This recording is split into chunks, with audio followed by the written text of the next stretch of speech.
A mudança continua.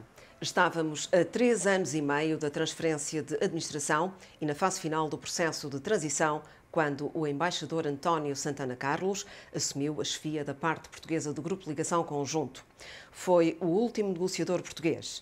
Presidente da Comissão Interministerial sobre Macau entre 1996 e 1999, veio a ser embaixador em Pequim entre 2002 e 2006, terminando a carreira diplomática como embaixador em Londres.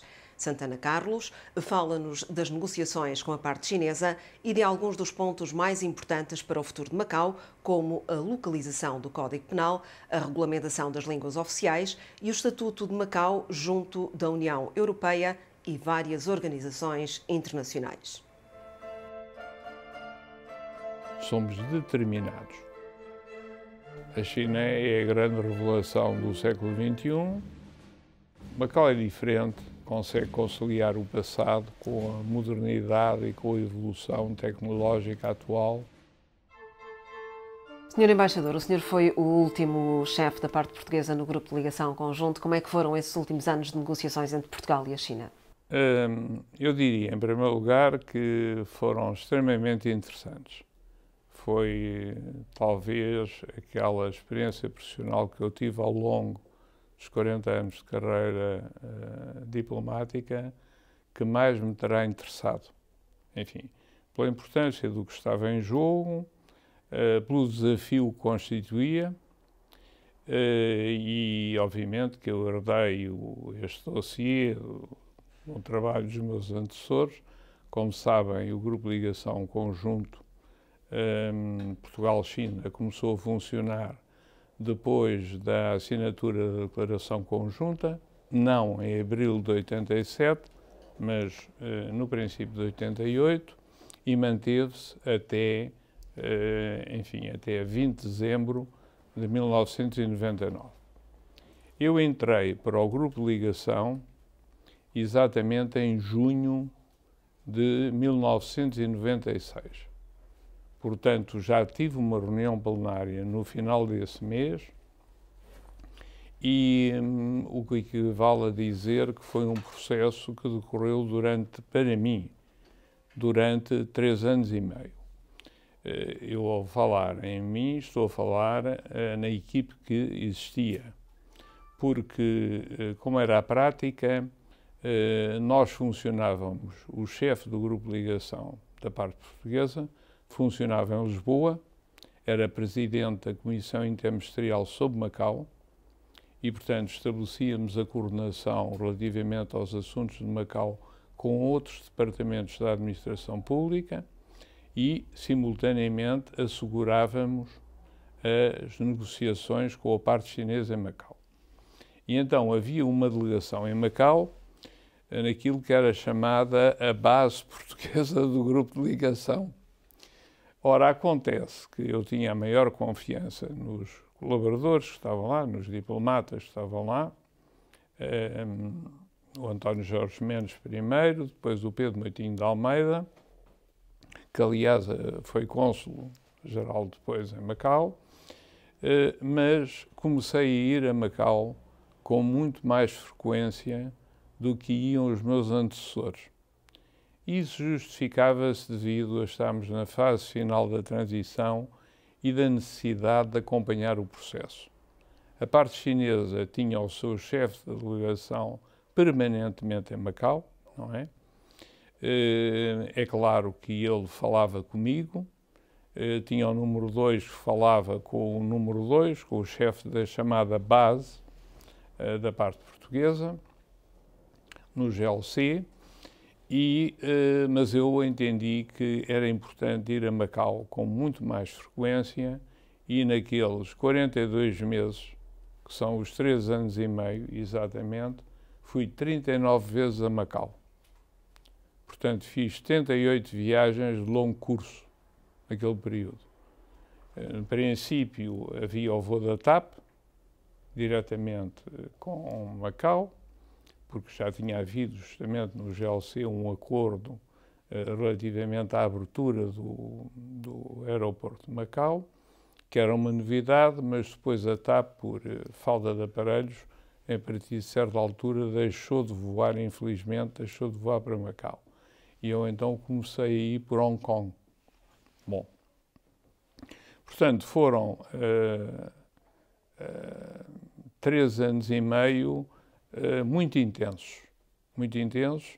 Eu, quando estava em Lisboa, na Comissão Interministerial, acompanhava, porque recebia telegramas diários do número 2 da delegação, do chefe da base, informando daquilo que estava a passar.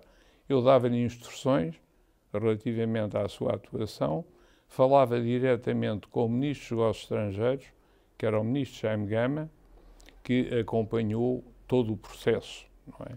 E devo também dizer que, nessa altura, o Presidente, que era o Dr. Jorge Sampaio, interessou-se também muito pelo processo de transição de Macau.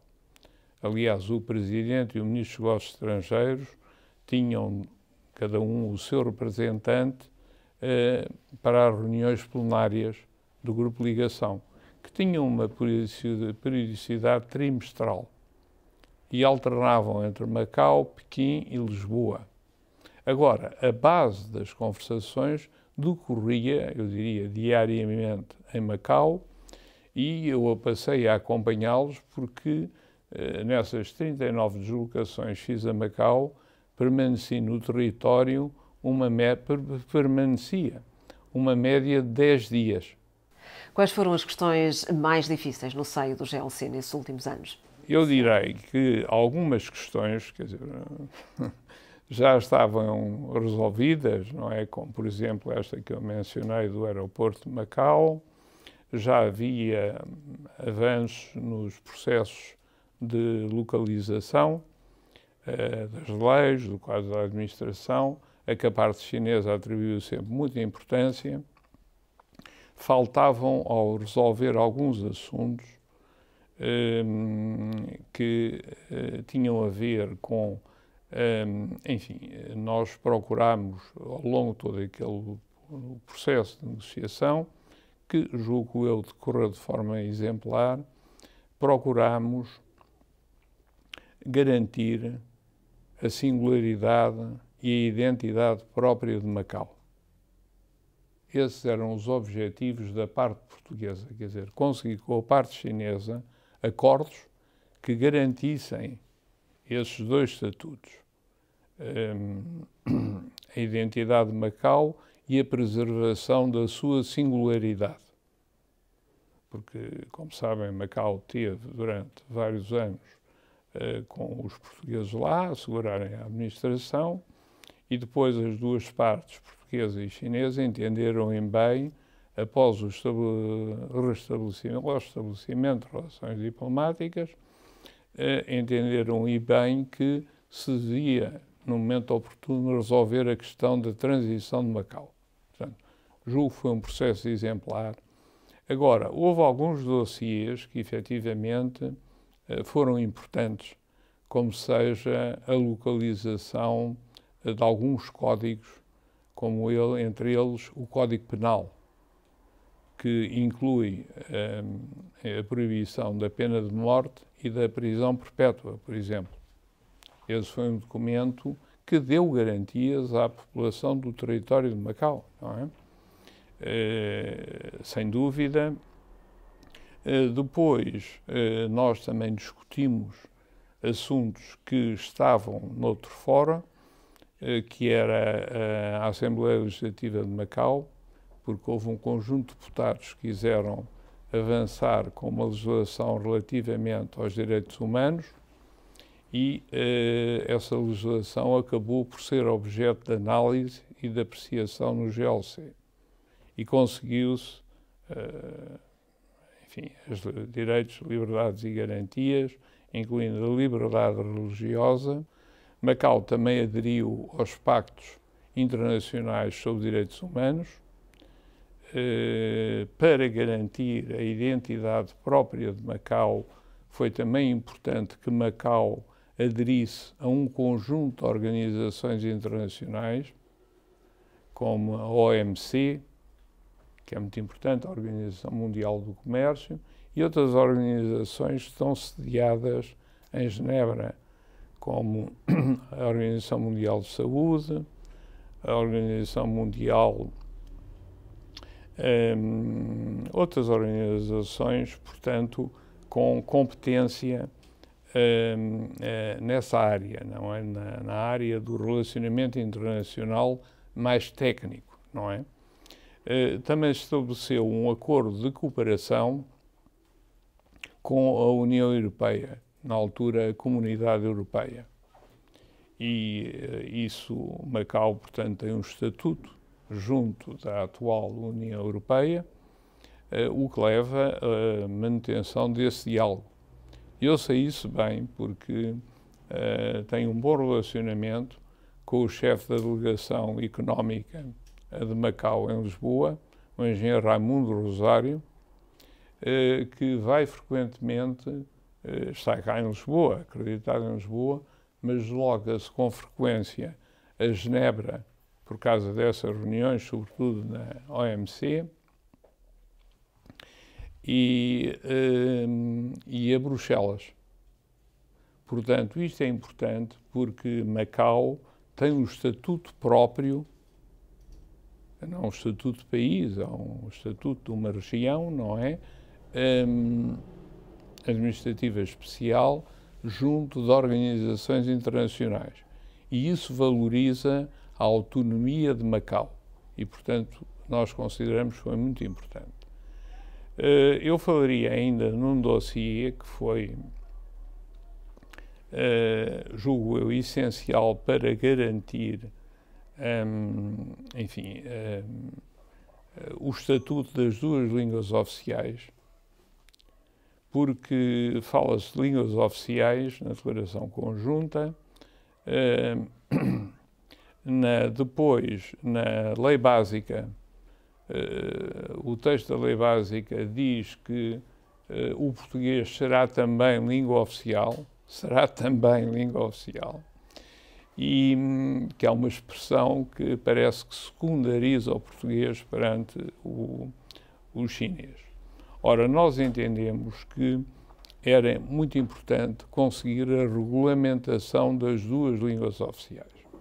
E esse dossiê, devo-vos dizer, deu muito trabalho. Deu muito trabalho a convencer a parte chinesa, porque através da regulamentação que se fez e que foi aprovada no grupo de ligação conjunto e depois adotada, não é?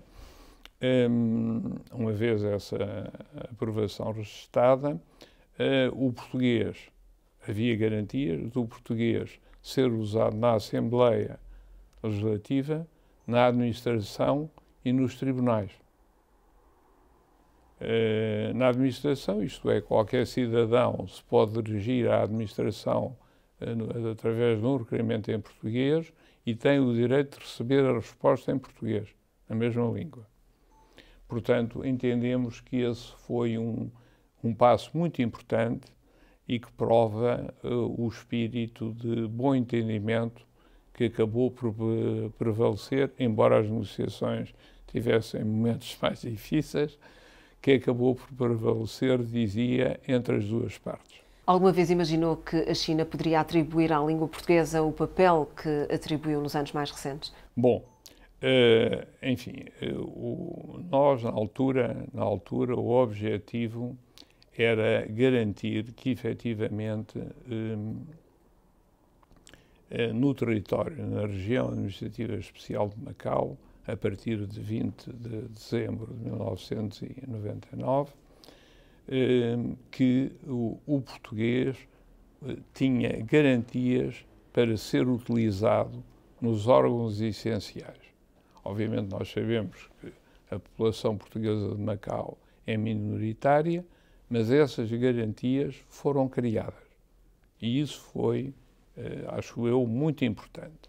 Bom, eu julgo que na sua pergunta está implícito depois um desenvolvimento que não teve a ver com as negociações do GLC e que ocorreu já na vigência da região administrativa especial de Macau. Em 2002 era eu diretor político aqui no Ministério dos Negócios Estrangeiros em Lisboa. Recordo-me da visita de um vice-primeiro-ministro chinês que, numa conversa muito reservada, lançou a ideia da criação de um fórum entre a China e os países, fórum económico entre a China e os países de língua oficial portuguesa. Bom, e a parte portuguesa deu a sua anuência a esta iniciativa, que curiosamente eu apanhei porque a partir de outubro de 2002 fui designado embaixador em Pequim e, portanto, nessa ocasião, ou pouco depois de ter chegado a Pequim, a parte chinesa reunia com alguma frequência no Ministério dos Negócios Estrangeiros com os embaixadores de língua portuguesa acreditados em Pequim. Não eram todos, não é? Para já um país que não tem relações com a China, que é São Tomé e Príncipe, por razões óbvias, mas os embaixadores residentes em Pequim destes países passaram a acompanhar essas reuniões. E as reuniões visava, portanto, a criação do Fórum de Macau, que nós víamos com particular interesse, não é? Porque era uma valorização da região administrativa especial de Macau, em termos também da utilização da própria língua portuguesa, não é? E tivemos, enfim, eu tive o prazer de estar presente na primeira reunião ministerial do Fórum Macau, que decorreu em Macau em outubro de 2003. E foi nessa reunião que foi criado o Fórum de Cooperação de Macau, entre a China e os países de língua portuguesa. Depois também tive mais reuniões, inclusivamente numa segunda reunião ministerial, pouco antes de sair de Pequim, realizada 3 anos depois, em 2006, numa altura em que se já fez uma avaliação do processo. E, efetivamente, a partir da criação do Fórum Macau, houve um interesse da parte da China em desenvolver as suas relações com os países de língua portuguesa. Isso é muito positivo. Por outro lado, eu acho que foi gratificante para a população portuguesa de Macau ver que a China dava importância aos países de língua portuguesa, alguns dos quais que não tinham representação em Macau, devido ao facto do secretariado funcionar em Macau, passaram a ter uma representação para acompanhar justamente o Fórum Macau, e porque tem o secretariado executivo funciona em Macau. E nós achamos que foi efetivamente um projeto muito interessante da China, e a China hoje em dia, enfim, com Portugal tem um bom relacionamento, mas tem um relacionamento muito importante com Angola, por exemplo, com Moçambique, enfim, só para citar estes países. Acha que Macau tem desempenhado bem esse papel de plataforma na ligação entre a China e os países de língua portuguesa? Eu acho que sim, acho que Macau tem feito tudo. É claro que nós temos de ter presente, eu aqui vou ser muito direto, até porque conheço bem a China, que é um país que eu admiro muito, servi lá como embaixador 4 anos, não é? A China é um país que tem uma estratégia. Portanto, o Fórum de Macau serviu, quer dizer, não há, que eu saiba, através do Fórum de Macau, formas de cooperação trilateral. São basicamente formas de cooperação entre a China e cada um dos países de língua portuguesa. Então, como é que define o papel de Macau? Macau, é importante para Macau que as reuniões tenham lugar em Macau, porque isso valoriza a região administrativa especial de Macau na interlocução da China, que a China tem com os países de língua oficial portuguesa. Tendo em conta os 5 séculos de presença portuguesa no Oriente e os anos de relacionamento entre Portugal e a China, acha que os dois povos têm um bom conhecimento um do outro? Bom, eu acho que os dois países geograficamente estão separados, muito separados, mas há um bom conhecimento em Portugal sobre a realidade chinesa. Enfim, a China, como sabe, hoje em dia é a segunda economia mundial e julgamos que em breve será a primeira economia mundial. E há um bom conhecimento da China e tem havido uma valorização do relacionamento bilateral. Ainda há pouco tempo, o Sr. Presidente da República esteve na China, como sabe, e esteve também em Macau. E, portanto, há muito interesse do nosso país na China e também há interesse da China em Portugal. Portugal é um país pequeno, mas é um país com uma história muito antiga, não é? E os portugueses foram os primeiros estrangeiros que chegaram, ou europeus, que chegaram aos mares do sul da China. Portanto, como disse e bem, há 500 anos, em 1513. Não chegaram a Macau em 1513. Mas chegaram, isso para Macau parece que foi em 1547. Mas chegaram às costas, aos mares do sul da China. Como é que vê os grandes investimentos chineses em Portugal? Os grandes investimentos em Portugal, da parte da República Popular da China, são importantes, são interessantes e nós, sobretudo, favorecemos que eles promovam o desenvolvimento económico de Portugal, além do reforço da relação bilateral na área económica. Achamos que isso é importante, porque a China hoje em dia tem uma grande capacidade económica, não é só hoje em dia. Nos tempos em que eu estive em Pequim, 2002, 2006, a China, o crescimento do produto era 11, 12%. Agora está um pouco abaixo, julgo nos 7,5%, mas de qualquer forma é um crescimento muito, muito grande. Dos maiores do mundo, não é? Portanto, a China é de facto, e o investimento que tem em Portugal, nós consideramos bem-vindo, não é? E que promova, de facto, o desenvolvimento da economia do nosso país. E face a esse gigante económico, que possibilidades ou como é que acha que Portugal poderia investir na China e em Macau? Bom, Portugal, algumas empresas portuguesas poderão ter interesse em investir na China, assim como em Macau. Embora Macau esteja muito controlado em termos de, enfim, da principal atividade industrial, toda a gente sabe qual é, não é? Bom, isso foi uma estratégia que foi seguida. Aliás, foi uma matéria, o GLC tratou-se da renovação do contrato do jogo, mas naquela altura, como se recordam, havia apenas, digamos, uma personalidade, o Sr. Stanley Ho, que, enfim, tinha, digamos, o monopólio do jogo em Macau.